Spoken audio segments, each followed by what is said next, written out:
जय हिंद दोस्तों, प्रचंड क्लासेस में आप सभी का स्वागत है। आज की क्लास में हम पॉलिटी में राज्य के नीति निर्देशक तत्व भाग 4 अनुच्छेद 36 से 51 तक पढ़ेंगे। ठीक है, इसको जो है भाग 4 के अंतर्गत 36 से 51 तक कवर होगा। चलिए शुरू करते हैं। कृपया आप चैनल को सब्सक्राइब कर लें। राज्य के नीति निर्देशक तत्व वाक्यांश उन आदर्शों को दर्शाता है जिन्हें राज्य को नीतियाँ और कानून बनाते समय ध्यान में रखना चाहिए।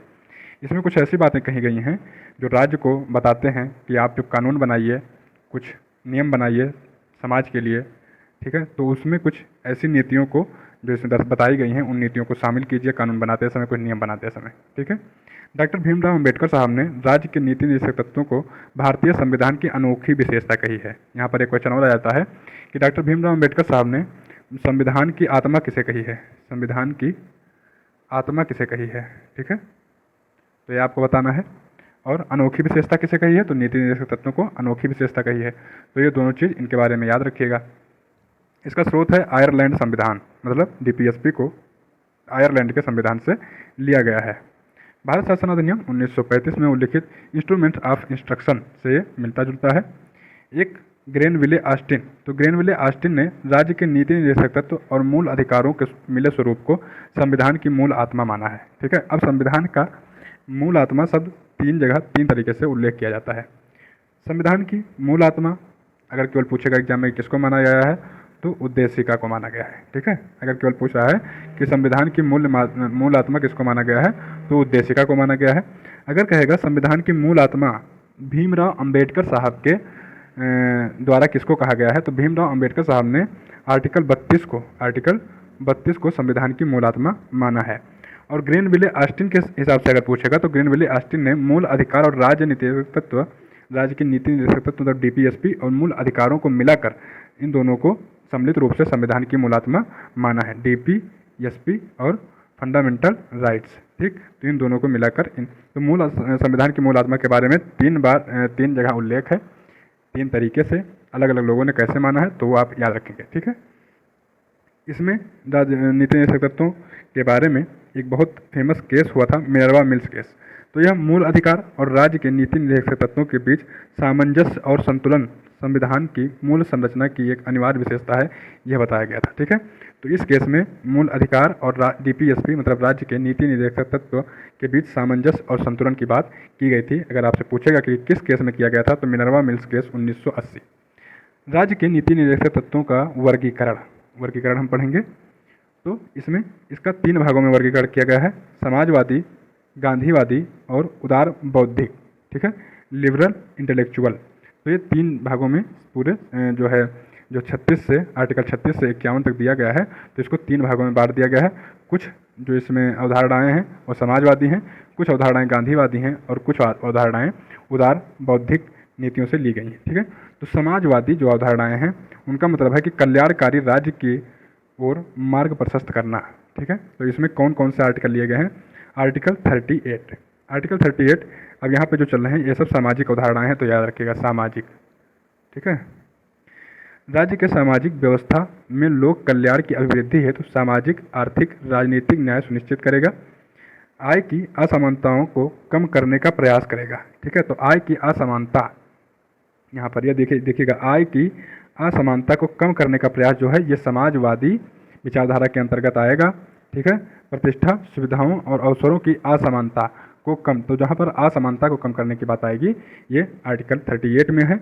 और ये जो है समाजवादी विचारधारा है, इसको 44वें संविधान संशोधन 1978 में जोड़ा गया था। ठीक है, तो ये सारी चीज़ें आप याद रखेंगे। चलिए अब आएंगे आर्टिकल 39। तो 39 भी समाजवादी विचारधारा है। इसमें राज्य की नीतियों को सुनिश्चित करने की दिशा में निम्न निर्देश दिए गए हैं। क्या क्या कि आप जब नीति बनाइए, राज्यों को कहा गया कि जब नीति बनाइए तो इन निम्न जो नीचे 6 निर्देश दिए गए हैं इनको पालन कीजिए। नागरिकों, पुरुषों और महिलाओं के लिए समान रूप से आजीविका की पर्याप्त सुविधा सुनिश्चित किया जाए। सुनिश्चित करना कि समुदाय में भौतिक संसाधनों का स्वामित्व और नियंत्रण वितरण सर्वोत्तम हो, मतलब सबको आसानी से सुविधाएं मिल सकें। यह सुनिश्चित करना कि आर्थिक प्रणाली के संचालन के परिणाम स्वरूप धन और उत्पादन के साधनों का संकेंद्रण हो, धन और उत्पादन के जो साधन हो उनका संकेंद्रण न हो, है ना। संकेंद्रण न हो मतलब केंद्रीकरण न हो जाए कि पूरा धन केवल कुछ ही लोगों के पास जा रहा है और बाकी जनता गरीब है। तो जैसे आज बताया जा रहा है कि भारत का 90% धन किसके पास है, केवल 10%, 1% या 2% लोगों के पास है, और बाकी जो 10% धन है उसमें पूरा 98% जनता है भारत की। तो ये जो है ऐसा ना हो, लेकिन ऐसा हो रहा है। और पुरुषों और महिलाओं के लिए समान कार्य के लिए समान वेतन, तो ये बहुत फेमस है और इसको याद रखिएगा कि ये 39 में है। पूछेगा कि किस आर्टिकल में है, तो आर्टिकल 39 में कहा गया है कि पुरुषों और महिलाओं के लिए समान कार्य के लिए समान वेतन मिलना चाहिए। आर्टिकल 39। जबरन दुर्व्यवहार के खिलाफ श्रमिकों, बच्चों के स्वास्थ्य और शक्ति का संरक्षण, ठीक है, तो ये भी आर्टिकल 39 में है। आर्थिक व्यवस्था के कारण नागरिकों के ऐसे रोजगार में न जाना पड़े जो उनकी आयु व शक्ति के अनुरूप न हो, ये बताया गया है। इसको जोड़ा गया था 42वां संविधान संशोधन 1976 द्वारा, ठीक है, कि ऐसा कुछ व्यवस्था बनाया जाए जहाँ सबके लिए अपने अपने हिसाब से रोजगार उपलब्ध हो।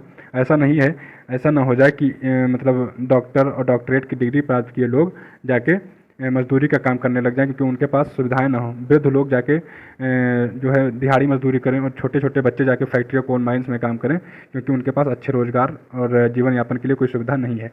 तो ऐसा ना हो जाए, इसके लिए सरकार को उचित प्रबंध करना चाहिए, है ना। और ये हो गया 39 का मतलब 39A में क्या है, तो समान न्याय को बढ़ावा देना और गरीबों को निःशुल्क कानूनी सहायता प्रदान करना। जैसे कोई केस हो गया और गरीब के पास रुपया नहीं है अपने वकील रखने के लिए, तो सरकारी वकील की अवधारणा यहीं से आती है कि सरकारी वकील उसको मिलेगा, ठीक है, राज्य की तरफ से उसका केस राज्य लड़ेगा। तो ये किस में है, 39A में, अनुच्छेद 39A में। इसको कब जोड़ा गया, 42वां संविधान संशोधन 1976 द्वारा। तो देखिए याद रखिएगा, 42वां संविधान संशोधन 1976 द्वारा जोड़ा गया है। 39 का 42वां संविधान संशोधन 1976, 39 में भी 42वां संविधान संशोधन 1976 यहाँ पर बना हुआ है। और ये जो है किसमें था, तो ये सभी लोगों को उनके क्षमता के हिसाब से रोजगार उपलब्ध कराने के लिए था, ठीक है। तो यहाँ पर 42वां संविधान दो जगह पर है, एक जगह 44वां संविधान आपको मिल चुका है। 44वां संविधान संशोधन 1978 द्वारा क्या जोड़ा गया था, आय की असमानताओं को कम करने का प्रयास करेगा राज्य, ठीक है। तो ये सब याद रखिएगा, 38, 39 का हम पढ़ चुके, और ये सब किसमें है, तो ये DPSP के सामाजिक तत्व है, ठीक। अब है 41, क्योंकि 40 जो है वो आर्टिकल 40 ये गांधीवादी में आ जाएगा, ठीक है। तो हम अभी समाजवादी पढ़ रहे हैं तो समाजवादी अवधारणा पढ़ेंगे। 41 है समाजवादी। तो कार्य, शिक्षा का अधिकार, बेरोजगारी, वृद्धावस्था व बीमारी की स्थिति में सरकारी सहायता का अधिकार। कार्य करने के लिए कोई सरकारी सहायता चाहिए तो मिलेगा। शिक्षा में सरकारी सहायता, बेरोजगारी, वृद्धावस्था और बीमारी की स्थिति में सरकारी सहायता देनी चाहिए, ऐसा सरकार को नियम बनाना चाहिए अपने नागरिकों के लिए, ये कहा गया है 41 में। आर्टिकल 42 कह रहा है काम की न्याय संगत और मनोचित दशाओं तथा मातृत्व राहत का प्रावधान, ठीक है। मतलब न्याय संगत और मनोचित दशाओं को देखते हुए मातृत्व राहत का प्रावधान, मतलब जब कोई महिला प्रसव में हो, ठीक है, प्रसव मतलब गर्भ से हो और प्रेग्नेंट हो, तो उस महिला को क्या कर दिया जाएगा, मातृत्व राहत का जो है प्रावधान किया जाएगा कि उसको राहत मिले उस दिन की, जैसे जो अभी मैटरनिटी लीव मिलती है वो यहीं से आती है, अनुच्छेद 42 से, ठीक है। अनुच्छेद 43 क्या कहता है, सभी कर्मकारों के लिए निर्वाह योग्य मजदूरी, उचित जीवन स्तर, सामाजिक और सांस्कृतिक अवसरों को सुनिश्चित करना सरकार का काम है, सरकार नहीं राज्य का काम, ठीक। मतलब सभी कर्मकारों के लिए जो मजदूरी दी जाए वो निर्वाह योग्य हो, मतलब उनके जीवन यापन के लिए उचित हो, उचित जीवन स्तर जीने के लिए उनको प्रेरित करे, सामाजिक और सांस्कृतिक अवसरों को जो हो उनको उनके लिए सुनिश्चित किया जाए, ठीक है। ये आर्टिकल 43 में हो गया। आर्टिकल 43A इसमें है उद्योगों के प्रबंधन में कर्मकारों की भागीदारी सुनिश्चित करने के लिए कदम उठाया जाना, और ये भी जोड़ा गया है 42वें संविधान संशोधन 1976 द्वारा। तो 42वां संविधान संशोधन 3 जगह है, 39 में हो गया, ठीक है, 39A में हो गया और 43A में हो गया, ठीक है। 43A में कहा गया है कि उद्योगों के प्रबंधन में कर्मकारों की भागीदारी सुनिश्चित करने के लिए कदम उठाना चाहिए किसको, राज्य को, और ये भी किससे जोड़ा गया है, 42वें संविधान संशोधन 1976 द्वारा। अनुच्छेद 47, क्योंकि इसके बीच के अनुच्छेद किस में चले जाएंगे, वो चले जाएंगे गांधीवादी और उदारवादी में, ठीक। ये समाजवादी अभी चल रहा है अवधारणा। तो इसमें जो है लोगों के पोषण स्तर और जीवन स्तर को ऊंचा करना, लोक स्वास्थ्य सुधार करना, ये किसका काम है, राज्य का काम है, और राज्य को ऐसे नियम बनाने चाहिए, ये कह रहा है 47। तो आपको अच्छे से याद हो गया होगा 38, 39, 39A, 41, 42, 30, 43, 43A और 47, ये आर्टिकल आपको अच्छे से 1-2 बार और पढ़ लेना है और देख लेना है कि कौन से संविधान संशोधन द्वारा किस आर्टिकल में क्या चीज़ जोड़ी गई है, ओके। चलिए अब हम नेक्स्ट पढ़ेंगे गांधीवादी अवधारणा। ठीक है, तो गांधीवादी अवधारणा में बताया गया है, यह राष्ट्रीय आंदोलन के दौरान गांधी जी द्वारा प्रतिपादित पुनर्निर्माण के कार्यक्रम का प्रतिनिधित्व करते हैं। इसमें कितने अनुच्छेद जोड़े गए हैं? तो इसमें जोड़े गए हैं 6 अनुच्छेद। ठीक है, 6 अनुच्छेद जोड़े गए हैं। अनुच्छेद 40, 43, 43 खा, 46, 47, 48। ठीक है, तो ये देखिए यहाँ पर आप कहेंगे कि 43 यहाँ पर भी जुड़ा हुआ है, तो वो गांधीवादी में भी आ रहा है और आपके समाजवादी में भी आ रहा है, लेकिन जो 43 का है यहाँ पर 43 का है, यहाँ पर 43 खा है, तो ये कन्फ्यूज मत होइएगा। ठीक है, आइए देखते हैं। तो आर्टिकल 40 में आपके ग्राम पंचायतों का गठन है, जो कि 73वें संविधान संशोधन 1992 द्वारा पंचायतों के संवैधानिक मान्यता देने को लेकर था। तो भाग 9 और अनुसूची 11 में इसको मान्यता दे दी गई है। ठीक है, तो आर्टिकल 40 हो गया। आर्टिकल 43, ग्रामीण क्षेत्रों में वैयक्तिक और सहकारी आधार पर कुटीर उद्योगों को बढ़ावा देना चाहिए। ठीक है, तो कुटीर उद्योगों को बढ़ावा देने की बात हमेशा गांधी जी करते थे, तो इसलिए जो है गांधीवादी अवधारणा होगी। यहाँ पर जो 43 में था वो था कि सभी कर्मकारों के लिए निर्वाह योग्य मजदूरी, उचित जीवन स्तर, सामाजिक और सांस्कृतिक अवसरों को सुनिश्चित करना राज्य का काम है। और यहाँ पर क्या है? ग्रामीण क्षेत्रों के वैयक्तिक और सहकारी आधार पर कुटीर उद्योगों को बढ़ावा देना है ना। 43 का क्या है? सहकारी समितियों में स्वैच्छिक गठन, स्वायत्त संचालन, लोकतांत्रिक नियंत्रण और व्यावसायिक प्रबंधन को बढ़ावा देना। और इसको जो है 97वां संविधान संशोधन 2011 द्वारा इसको जोड़ा गया था। 97वां संविधान संशोधन में इसको जोड़ा गया था 43 का। ठीक है, 43 बी भी, किसको इंग्लिश वाले पढ़ेंगे 43 बी। तो आर्टिकल 43 बी में क्या है? सहकारी समितियों के बारे में बात करता है। ठीक है, इसको जब आंसर पूछेगा कि सहकारी समितियाँ किसमें दिया हो, तो आर्टिकल 43 दे देगा, 43 का दे देगा, 43 खा दे देगा। ठीक है, तो 43 खा पे लगा के आइएगा, का पे लगा के मत चले आइएगा। ठीक, ये जोड़ा गया है 97वां संविधान संशोधन 2011 द्वारा। अनुच्छेद 46 की बात कीजिए तो इसमें है राज्य अनुसूचित जाति, ठीक है, एससी, अनुसूचित जनजाति एसटी और ओबीसी के शैक्षिक एवं आर्थिक हितों को बढ़ावा देगा तथा उन्हें सामाजिक अन्याय और शोषण से संरक्षण प्रदान करेगा। तो यहाँ पर आरक्षण की बात की गई है एससी एसटी ओबीसी के लिए, तो किसमें की गई है? अनुच्छेद 46 में। ठीक है, अनुच्छेद 47 में कह रहा है औषधीय उद्देश्यों को छोड़कर नशीले पेय और दवाओं को सेवन पर रोक लगाना चाहिए। ठीक है, नशीले मतलब पेय मतलब दारू और दवाओं, कुछ दवाएं चलती हैं जो नशीली दवाएं हैं, तो उन पर रोक लगा दें, केवल औषधीय उद्देश्य से इसको चलाना चाहिए। ठीक है, तो ये कौन कह रहा है? 47, आर्टिकल 47। तो आर्टिकल 47 में जो है नशा को खत्म करने का प्रावधान राज्य को करना चाहिए, ऐसा कहा गया है। आर्टिकल 48 कह रहा है कि गायों व बछड़ों तथा अन्य दुधारू व भारवाहक पशुओं के वध पर रोक लगाना और उनकी नस्लों में सुधार करना चाहिए। ठीक है, तो गाय और बछड़ों के नस्ल में सुधार करो, और अन्य भी दुधारू पशु जो हों, गाय है, भैंस, बकरी, जितने भी दुधारू पशु हैं, इन पे जो है आदमी को मतलब राज्य को इन पशुओं पर क्या करना चाहिए? वध पर रोक लगाना चाहिए और इनके नस्ल में सुधार करने का प्रयास करना चाहिए। यह है 48 में। अब आ जाएगी उदारवादी और उदारवादी संरचनाएं जो डीपीएसपी में दी गई हैं, या उदार और बौद्धिक। ठीक है, लिबरल एंड इंटेलेक्चुअल। तो ये है अनुच्छेद 44 में पूरे देश में नागरिकों के लिए समान नागरिक संहिता सुनिश्चित करना चाहिए। राज्य को पूरे देश में समान नागरिक संहिता लगाना चाहिए, जो इस समय की सरकार जो है बहुत तत्पर है इस चीज़ को लेकर, लेकिन जो विपक्षी पार्टियां हैं लगातार इसका विरोध कर रही हैं। तो देखिए कभी ये बिल आ पाता है कि नहीं आ पाता, लेकिन हमारे संविधान के डीपीएसपी में लिखा हुआ है कि राज्य को जितना अच्छे से अप्लाई कर पाए उतने अच्छे से राज्य में नागरिकों की सुविधा के लिए और सबको समान अधिकार देने के लिए समान नागरिक संहिता सुनिश्चित करना चाहिए। इसी के अंतर्गत एक शाहबानो केस आया था 1985 में। ठीक है, तो 1985 में शाहबानो मामले में उच्चतम न्यायालय ने कहा था कि एक समान नागरिक संहिता परस्पर विरोधी विचारधारा वाले कानूनों के प्रति असमान निष्ठाओं को हटाकर राष्ट्रीय एकता के उद्देश्य में मदद करेगी। मतलब शाहबानो केस, अब आप नाम से ही समझ गए होंगे कि ये मुस्लिम महिला थी, इनको जो है इनके पति ने तलाक दे दिया था, तो इन्होंने केस दायर किया और अपने जीवन यापन के लिए पति से कुछ कि हमको जो है कोर्ट हमारी मदद करे और पति हमारा खर्च जो है वहन करे। तो इसके लिए कोर्ट ने नियम बनाया कि आप कुछ रुपये मुकर्रर कर दिए, कितना रुपया आप अपनी पत्नी को दीजिए। तो वो उठा और इस्लामिक कानून दिखाकर कि देखिए ये जो है हमारे इस्लामी में नहीं कहा गया है ऐसा कुछ, तो मैं इनको रुपया देने के लिए बाध्य नहीं हूँ। तो कोर्ट ने कहा कि आपके यहाँ पर जो मतलब हमारे भारत देश में सरकार जो चलेगी या जो नागरिक को अगर न्याय दिया जाएगा तो इस्लामिक लॉ के हिसाब से नहीं दिया जाएगा, उसको भारत के संविधान के हिसाब से न्याय दिया जाएगा। और न्याय यही कहता है कि अगर आप वाइफ को अपने छोड़ रहे हैं तो आपको उसका खर्चा देना पड़ेगा। ठीक है, मंथली। तो वो जब केस हार गया तो इसका मुस्लिम लोग विरोध करने लगे। उस समय थी राजीव गांधी की सरकार। राजीव गांधी ने जो है सोचा कि हमारा वोट बैंक खिसक जाएगा और सुप्रीम कोर्ट का जो फैसला था उसको चैलेंज करके और संसद में उस फैसले को पलट दिया। इसीलिए आप देखते होंगे अभी भी बीजेपी और जो कांग्रेस की विरोधी पार्टियां हैं जब लड़ती हैं चुनाव तो कांग्रेस पर तंज कसने के लिए ये शाहबानो केस का जिक्र जरूर करती हैं। आप कभी सुनिएगा, ठीक है, समाचार में। अनुच्छेद 45, तो अनुच्छेद 44 हो गया इसमें उदारवादी में। अनुच्छेद 45 भी उदारवाद में है।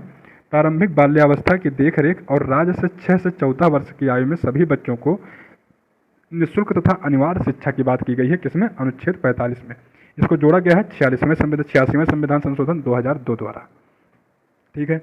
अनुच्छेद 48 में क्या बात हुई है? तो अनुच्छेद आधुनिक और वैज्ञानिक तर्ज पर कृषि और पशुपालन को व्यवस्थित करना, ये बात हुई है अनुच्छेद 48। अब कहेंगे आप कि अनुच्छेद 48 सभी अभी हम शायद गांधीवादी में भी पढ़े थे, तो हाँ यहाँ पर भी है कि गायों और बछड़ों तथा अन्य दुधारू व भारवाहक पशुओं को के वध पर रोक लगाना, ये अनुच्छेद 48 में है।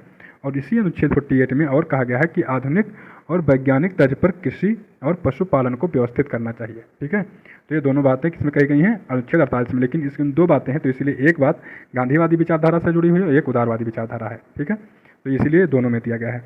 अनुच्छेद 48A या 48 का, इसमें कहा गया है कि पर्यावरण का संरक्षण और संवर्धन एवं वन तथा वन्य जीवों की रक्षा, ये जोड़ा गया कि राज्य को करना चाहिए पर्यावरण संरक्षण और संवर्धन एवं वन और वन्य जीवों की रक्षा, ठीक है। तो ये जोड़ा गया था 42वें संविधान संशोधन 1976 द्वारा। अब आएगा आर्टिकल 49, कलात्मक तथा ऐतिहासिक रुचि वाले स्मारकों, स्थानों और वस्तुओं की रक्षा करें जिन्हें राष्ट्रीय महत्व का घोषित किया गया है। आर्टिकल 50, राज्य की लोक सेवाओं में कार्यपालिका में न्यायपालिका का पृथक्करण। तो कार्यपालिका से न्यायपालिका पृथक होनी चाहिए। ऐसा नहीं है कि न्यायपालिका पर कार्यपालिका दबाव बनाकर कुछ कार्य करवाए। तो ये कहा गया है आर्टिकल 50 में। आर्टिकल 51 में क्या कहा गया है? अंतर्राष्ट्रीय शांति को बढ़ावा देना, राष्ट्रों के बीच सम्मानजनक संबंध बनाए रखना और अंतर्राष्ट्रीय कानूनों और संधि दायित्वों का सम्मान करना तथा विवादों के शांतिपूर्ण समाधान को प्रोत्साहन करना, ठीक है।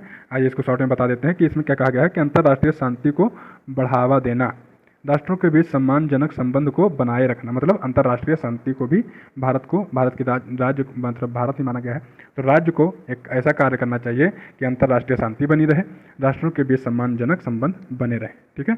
अंतर्राष्ट्रीय कानून और संधि दायित्वों का सम्मान को राज्य को करना चाहिए। तो ये टोटल हो गए आपके जितने थे नीति निर्देशक तत्व, तो इसमें पूरे कवर हो गए 36 से 51 तक।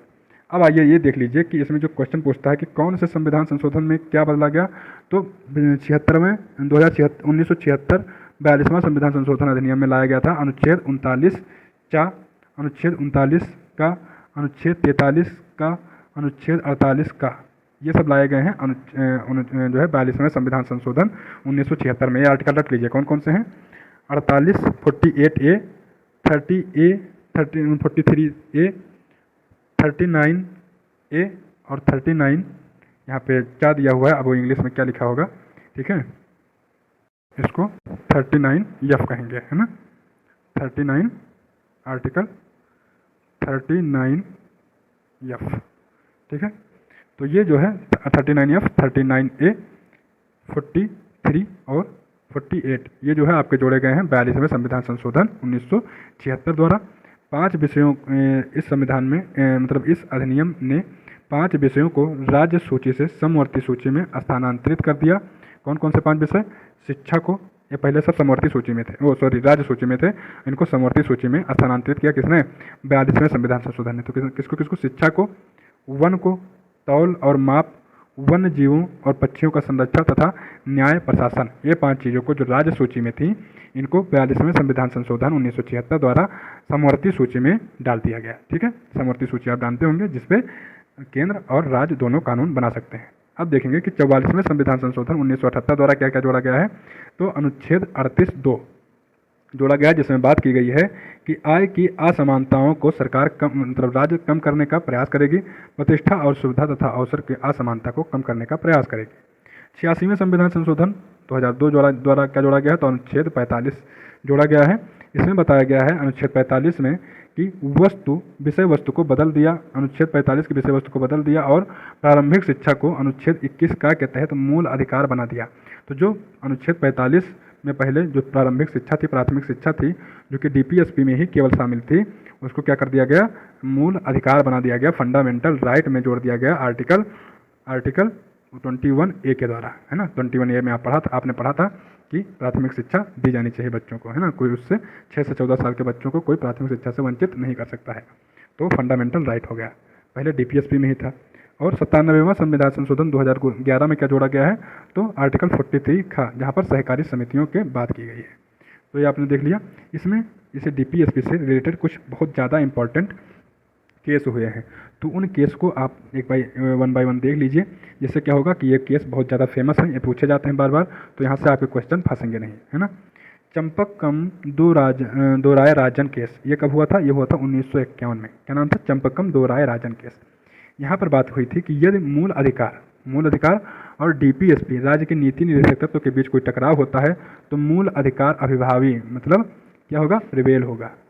संविधान संशोधन अधिनियम बनाकर संसद द्वारा मूल अधिकारों में संशोधन किया जा सकता है, ये किसमें बताया गया था, तो ये भी चंपकम दो राय राजन केस में बताया गया था कि संविधान संशोधन एक अधिनियम बनाकर संसद में जो मूल अधिकार दिए गए हैं संसद द्वारा, उन मूल अधिकारों को चेंज किया जा सकता है। तो ये चंपकम दो राय राजन केस में बताया गया था। याद रखिएगा, इन सब चीज़ों को मिलान के लिए आ जाता है, या डायरेक्ट लाइन में मतलब क्रम में लगाने को पूछ लेता है, और जो है या पूछ लेता है कि इसमें कौन सा अवधारणा जुड़ी हुई है, या इस केस में क्या निर्णय दिया गया था। तो कई सारे क्वेश्चन बन जाते हैं, अच्छे से याद करते चलिएगा। गोलकनाथ केस हुआ था 1967 में। इसमें बताया गया था कि संसद किसी भी मूल अधिकार को नहीं छीन सकती, क्योंकि वे अनुउल्लंघनीय हैं, ठीक है। और ये कहा गया था गोलकनाथ केस में, जो कि 1967 में हुआ था, चंपकम दो राय राजन केस के बाद में।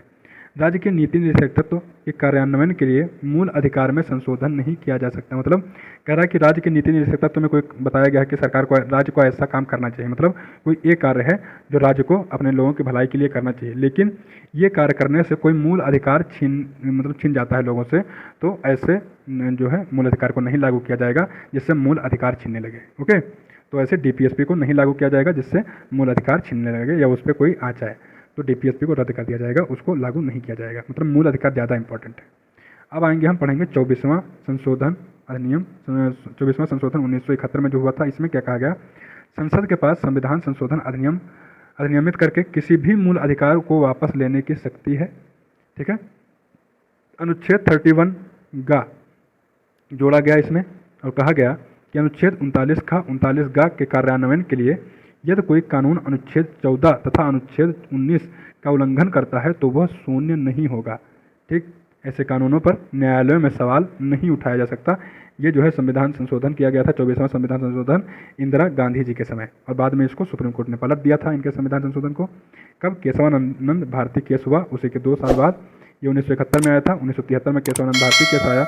इसमें जो इन्होंने बताया था कि ऐसे कानूनों पर न्यायालयों में सवाल नहीं उठाया जाएगा, तो इसमें कहा गया कि न्यायिक समीक्षक इसकी जो है अपने यहाँ के संविधान की मूल संरचना है, मूल संरचना का भाग है संविधान के, और इसको कोई सरकार, कोई केंद्र सरकार हो, कितने भी मजबूत हो, कितने भी अच्छे से पास करवा लीजिए, उस पर आँच नहीं आनी चाहिए। कोई भी कानून आप बनाएंगे, सुप्रीम कोर्ट उसे अपने न्यायिक समीक्षा के तहत चेक करने का अधिकार रखेगा, ठीक है।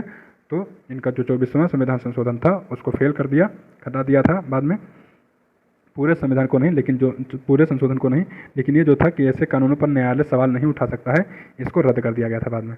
और अनुच्छेद 31 गा में बताया गया कि दूसरे प्रावधान को अवैध घोषित कर दिया गया, ठीक। नेक्स्ट है केशवानंद भारती के बाद 42वां संविधान संशोधन 1976 आएगा। इसमें कहा गया कि किसी भी नीति निदेशक तत्व के कार्यान्वयन के लिए बनाया गया कोई भी कानून यदि अनुच्छेद 14 और अनुच्छेद 19 का उल्लंघन करता है तो वह शून्य नहीं होगा, ठीक है, ये बताया। जबकि अभी आपने पढ़ा इसके ऊपर, ठीक है, क्या पढ़ा था कि इन्होंने बताया था कि 39 गा और 39 खा के माध्यम से बताया था कि कानून अगर अनुच्छेद 14 अनुच्छेद 19 का उल्लंघन करता है तो वो भी शून्य नहीं होगा डीपीएसपी का कानून। लेकिन बाद में सुप्रीम कोर्ट क्या कहेगा कि ऐसा कुछ नहीं है, अगर मतलब फंडामेंटल राइट का उल्लंघन डीपीएसपी की वजह से हो रहा है तो उसको हटा ही दिया जाएगा, वो लागू नहीं होगा। राज्य के नीति निर्देशक तत्व को अनुच्छेद 14 अनुच्छेद 19 पर प्रधानता प्रदान की गई। ये कब की गई, 42वें संविधान संशोधन द्वारा, और ये 24वें संविधान संशोधन द्वारा भी किया गया था, ठीक है। फिर आया मिनर्वा मिल्स केस 1980। 42वें संविधान संशोधन के तहत मूल अधिकार पर राज्य के नीति निदेशक तत्व की प्रधानता को अवैध घोषित किया गया। देखिए यहाँ पर जैसे फिर इन्होंने कहा कि 14 और 19 को अगर कोई मूल अधिकार जो है डीपीएसपी प्रभावित कर रहा है तो प्रभावित होने दो, आर्टिकल 14 और 19 उसके सामने छोटे हो जाएंगे। फिर आ गया मुनव्वर मिल्स मामला 4 साल बाद इसके, ठीक है, और उसमें कह देगा सर को जो है कोर्ट कहेगी कि 42वें संविधान संशोधन के तहत मूल अधिकार पर राज्य के नीति निर्देशक तत्वों की प्रधानता जो है वो अवैध घोषित की जाती है। अवैध घोषित कर दी मतलब ये जो नियम लाया गया था उसको हटा दिया गया। ठीक, तो ये आप याद रखिएगा कि मूल अधिकार ज़्यादा पावरफुल है, नीति निर्देशक तत्व उतना पावरफुल नहीं है। उच्चतम न्यायालय कहता है कि भारत का संविधान मूल अधिकार और राज्य के नीति निर्देशक तत्व के बीच संतुलन की आधारशिला पर स्थापित किया गया है, लेकिन अगर दोनों में जो है टकराव हो रहा है तो मूल अधिकार को प्रधानता दी जाएगी, ना कि डीपीएसपी को। वर्तमान स्थिति क्या है कि मूल अधिकारों को नीति निर्देशक तत्वों पर सर्वोच्चता प्राप्त है। ठीक है, मूल अधिकार नीति निर्देशक तत्वों पर सर्वोच्चता प्राप्त किए हुए हैं। हालांकि संसद निर्देशक तत्वों को लागू करने के लिए मूल अधिकारों में संशोधन कर सकती है। ठीक है, आप मूल अधिकारों में संशोधन कर लीजिए, तब नीति निर्देशक तत्व को लागू कीजिए, जो उसको हटाए ना।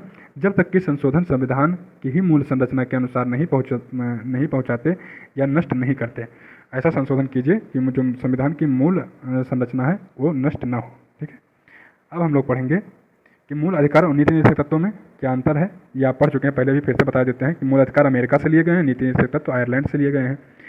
मूल अधिकार राज्य को कुछ कार्य करने से रोकते हैं और लोगों को मजबूत बनाते हैं, जबकि नीति निर्देशक तत्व राज्य को कुछ कार्य करने की अपेक्षा करते हैं राज्य से कि आप ये अच्छे कार्य कीजिए, सकारात्मक प्रकृति में। ठीक है, यह न्यायालय में विचार योग्य है और डीपीएसपी न्यायालय में विचार योग्य नहीं है, मतलब आप इसको लेकर न्यायालय में नहीं जा सकते हैं। उद्देश्य देश में राजनीतिक लोकतंत्र स्थापित करना है, मूल अधिकारों के राजनीतिक लोकतंत्र स्थापित हो, और नीति निर्देशक तत्वों का मानना है सामाजिक और आर्थिक लोकतंत्र को स्थापित करना इनका मेन मकसद है। तो ये सब याद करते चलिएगा कि ये राजनीतिक लोकतंत्र स्थापित करना चाहता है, ये सामाजिक और आर्थिक लोकतंत्र स्थापित करना चाहता है। मूल अधिकार कानूनी मान्यता प्राप्त है इनको, और इनको कानूनी मान्यता नहीं लेकिन नैतिक और राजनीतिक मान्यता प्राप्त है इनको, डीपीएसपी को। व्यक्ति के कल्याण को बढ़ावा देते हैं कौन, मूल अधिकार, और नीति निर्देशक तो समुदाय के कल्याण को बढ़ावा देते हैं। ठीक है, पूरे समाज के कल्याण को बढ़ावा देंगे। तो ये हो गया मोटा मोटी, और ये जो है आपका मूल जो आप डीपीएसपी राज्य की नीति निर्देशक तत्व पढ़ रहे थे, इसमें अच्छे से सारे केस भी कवर हो गए, जो विचारधाराएं थी वो कवर हो गई, और कहाँ कहाँ पर इनको बांटा गया है, कहाँ पर कॉन्फ्लिक्ट है, कहाँ पर जो जो केस आए उन सबको आपने अच्छे से पढ़ लिया है। बस इन सबको एक दो बार और रिवीजन कीजिएगा, आपको निश्चित ही एग्जाम में सफलता मिलेगी, क्योंकि कोई भी क्वेश्चन आपका छूटेगा नहीं, है ना। तो चलिए अगले क्लास में हम मिलेंगे, जो है जहाँ पर हम पढ़ेंगे मूल कर्तव्य के बारे में। अगर आपको ये सीरीज अच्छी लग रही हो तो आप कृपया चैनल को सब्सक्राइब कर लें। मिलेंगे नए क्लास में, तब तक के लिए नमस्कार, धन्यवाद।